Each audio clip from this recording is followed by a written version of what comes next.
Hi నమస్తే అండి. ఈరోజు మనం B1 B2 వీసాస్ గురించి తెలుసుకుందాం. B1 వీసాని బిజినెస్ వీసా అని కూడా అంటారు. B2 వీసాని టూరిస్ట్ వీసా అని కూడా అంటారు. So both B1 B2 comes under business or tourist visa అండి. ఇది non immigration or non immigrant category కిందకి వస్తాయి.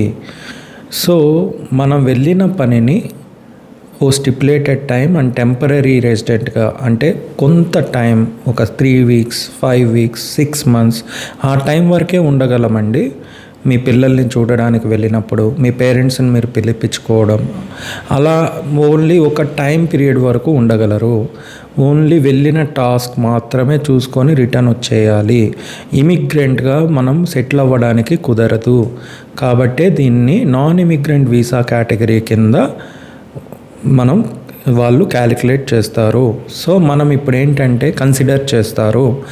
ఇప్పుడు B1 అంటే బిజినెస్ పర్పస్ అండి. ఇప్పుడు ఒక కంపెనీ పని మీద మనం అప్లై చేసుకోవడం, మనం ఒక 1 week 10 days conferences or meetings attend అయ్యి మనం రావడం, మన కంపెనీ పనులు చూసుకొని రావడం. B2 అంటే పేరెంట్స్కి ఇప్పుడు వెళ్ళాలనుకుంటారు, వాళ్ళ పిల్లలు గ్రాడ్యుయేషన్ సెరమనీకి అవ్వచ్చు, లేదంటే వాళ్ళ పిల్లలు అంటే ప్రెగ్నెంట్గా ఉండొచ్చు, లేదా మ్యారీడ్, సో అక్కడే మ్యారేజ్ చేసుకోవాలనుకుంటారు కొంతమంది. హౌస్ వార్మింగ్ ఇవి ఉంటాయి సెరమనీస్ కానీ ఇట్లా. సో ఏదో ఒక ఫంక్షన్కి మనం అక్కడి నుంచి US నుంచి ఇండియాకి రాలేరు పిల్లలు. సో అలాంటప్పుడు పేరెంట్స్ని పిలిపించుకుంటారు అండ్ రిలేటివ్స్ని పిలిపించుకుంటారు, or cousins or anyone. So అప్పుడు ఏమవుతుందంటే మీరు వెళ్ళిన పర్టికులర్ టైంకి, ఆ టైం మాత్రమే ఒక ఫంక్షను ఏదో ఒకటి అటెండ్ అయ్యి మనం రావడానికి మాత్రమే ఈ వీసాస్ పనికొస్తాయి. మీరు ఇక్కడ నుంచి వెళ్ళి ట్రాన్స్ఫర్ చేసుకుందాము ఆ ఇంటెన్షన్తో వెళ్ళేట్టుగా ఉంటే మీరు కాల్స్లో డిస్కస్ చేయొద్దండి. కాల్స్లో డిస్కస్ చేయడం వల్ల ఎవ్రీథింగ్ విల్ బి రికార్డెడ్. కాబట్టి వెళ్ళిన పనిని మనం చూసుకొని వెంటనే రావడం మాత్రమే B1 B2. అది కూడా ఏంటంటే ఈ పర్టికులర్ వీసా మీద వెళ్ళిన వాళ్ళు ఒక 15 days ప్రియర్గానే వచ్చేయడం ట్రై చేయండి. 15 days, నాట్ 50, 15 days ప్రియర్గా మనము అక్కడి నుంచి డిపార్ట్ అయ్యేటట్లు. కాబట్టి మనకేమవుతుందంటే we will be in the good records. So మళ్ళీ మనం వెళ్ళేటప్పుడు ఇమిగ్రేషన్లో ప్రాబ్లం ఉండదు. నెక్స్ట్ థింగ్ ఏంటంటే ఏమేమి డాక్యుమెంట్స్ తీసుకెళ్ళాలా B1 B2 వాళ్ళకి అంటే, మన వ్యాలిడ్ ఫోటోగ్రాఫ్ అండి, వాళ్ళ స్పెసిఫికేషన్స్ ఉంటాయి, అండ్ మన కన్ఫర్మేషన్ పేజ్ అండి, DS-160 కన్ఫర్మేషన్ పేజ్, మన పేమెంట్ రిసిప్ట్ ఉంటుంది కదా, CGI పోర్టల్లో మనం పే చేస్తాం కదా DS-160కి, ఆ పేమెంట్ రిసిప్ట్. ఆ తర్వాత మన ఫినాన్షియల్స్ అండి, మెయిన్ ఫినాన్షియల్ డాక్యుమెంటేషన్. అట్లీస్ట్ మనం ఏమంటే 6 months ఇదిగా అంటే మనం అక్కడ ఉండి రావడానికి గల ఫండ్స్, లివింగ్ ఎక్స్పెన్సెస్ మనం చూపించగలగాలి. అప్పుడు మనకి వీసా అనేది వస్తుంది. ఇప్పుడు మీరు మళ్ళీ ఇండియాకు వస్తారు. ఇండియాలో మీకు ఇక్కడ రూట్స్ బాగా స్ట్రాంగ్గా ఉన్నాయి, మీరు ఆల్రెడీ జాబ్ చేస్తున్నారు, లేదంటే మీకు ఇక్కడ బిజినెస్ ఉంది, లేదంటే మీ పిల్లలు ఇక్కడ ఉన్నారు, అంటే మీ కిడ్స్ ఇక్కడ ఉన్నారు, అంటే మీ పెద్ద అబ్బాయో అమ్మాయో చిన్నమ్మాయో చిన్నబ్బాయి అక్కడ ఉన్నారు ఆల్రెడీ, కానీ ఇంకొక వాళ్ళ సిబ్లింగ్స్ ఇక్కడే ఉన్నారు, మీ ఇంకా చిన్నపిల్లలు ఇక్కడ ఉన్నారు. అలాంటప్పుడు ఏంటంటే మీకు వీసా రావడానికి ఎక్కువ అవకాశం ఉంటుంది, ఆస్కారం ఉంటుంది. కాబట్టి యాక్సెప్టెన్స్ రేషియో ఎక్కువ ఉంటుంది అలాంటి వాళ్ళకి. సో ఇంకా old age and middle age వాళ్ళకన్నా కూడా ఒక 55-60 ఆ ఏజ్ వాళ్ళకి వీసా అనేది 99.9% వస్తుందండి. కాకపోతే మీరు పేషెన్స్గా స్లాట్స్ కోసం వెయిట్ చేయాల్సి వస్తుంది. ఇప్పుడు మీ గ్రాడ్యుయేషన్ సెరమనీ మీ పిల్లలకి, ఇప్పుడు మీరు వెళ్తున్నారు, మీరు ఇక్కడ జాబ్ చేస్తున్నారు, గవర్నమెంట్ ఆర్ ప్రైవేట్, ఆర్ మీకు బిజినెస్ ఉంది, మీరు IT రిటర్న్స్ ఫైల్ చేస్తున్నారు, మీకు ఇక్కడ ల్యాండ్స్ ఉన్నాయి.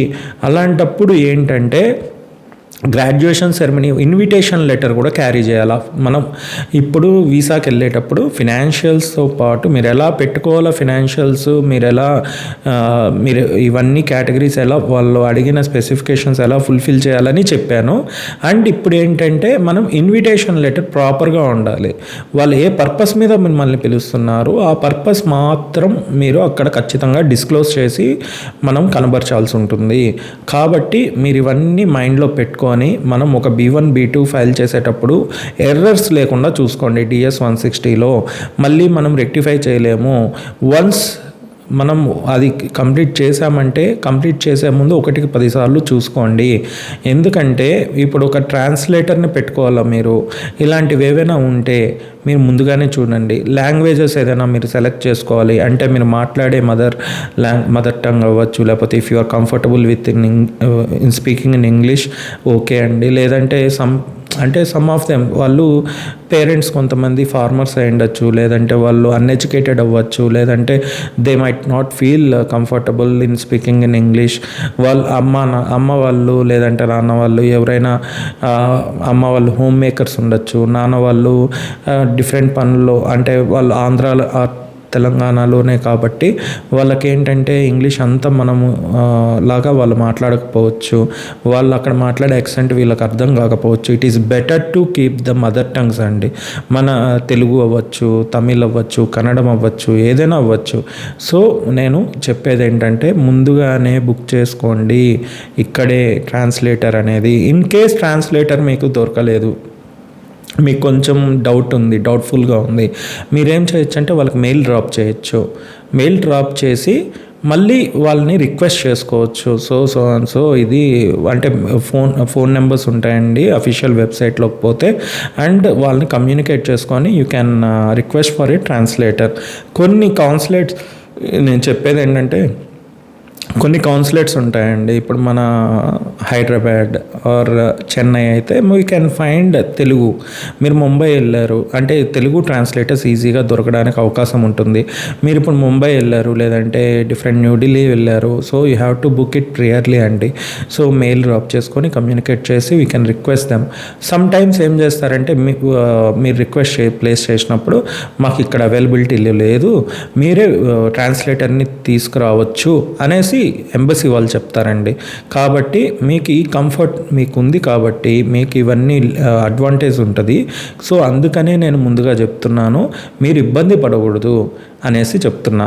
పేరెంట్స్కి అయితే అండి ఎక్కడ వెళ్ళినా ఏ కాన్సులేట్ స్లాట్ బుక్ చేసుకున్నా వాళ్ళకి అన్నీ జెన్యూన్గా వాళ్ళు అడిగిన దానికి చెప్పగలిగేటట్టుండి, అడిగిన దానికి డాక్యుమెంటేషన్ వాళ్ళ దగ్గర ఉండగలిగితే ఎక్కడ బుక్ చేసుకున్నా ఒకటే అండి. స్టూడెంట్స్ లాగా కాదు, ఓన్లీ న్యూఢిల్లీ అయితే ఫస్ట్ ప్రియారిటీ, హైదరాబాద్ అయితే సెకండ్ ప్రియారిటీ అయితే హైదరాబాదు, లేదంటే చెన్నై, ఆ తర్వాత ముంబై, అలా ఏం అవసరం లేదు. పేరెంట్స్ అసలు ప్యానిక్ అవ్వాల్సిన అవసరం లేదు, కన్ఫ్యూజ్ అవ్వాల్సిన టెన్షన్ పడాల్సిన అవసరం లేదు. మీరు సింపుల్గా హ్యాపీగా హ్యాండీగా డాక్యుమెంటేషన్ తీసుకెళ్ళి వాళ్ళు అడిగిన దానికి ప్రాపర్గా ఆన్సర్ చేయగలిగితే చాలండి. సో ఇప్పుడు మీ పిల్లలు మీరు అసిస్ట్ చేస్తుంటే they have to right DS 160 మొత్తం అయిపోయిన తర్వాత ఎవరు ఫిల్ చేశారని అడిగినప్పుడు మీ పిల్లలు ఫిల్ చేశారనే పెట్టాలి. ఆర్ మీకు ఎడ్యుకేటెడ్ అనుకోండి, మీరే ఫిల్ చేసుకున్నారు, మేమే ఫైలింగ్ చేసుకున్నాము అని కూడా పెట్టచ్చు. వేరే ఏజెంట్ దగ్గర చేపించి ఇన్ కేస్ వాళ్ళు పెట్టారనుకోండి అది చాలా ప్రాబ్లమాటిక్ అవుతుంది. కాబట్టి మీరేం చేస్తారంటే even if you have took some assistance from the agent or consultancies, మీరేం చేస్తారంటే లెట్ దెమ్ నో ప్రియర్లీ, నాకు ట్రాన్స్లేటర్ గురించి ఇది విషయము, నాకు ఇది కావాలి.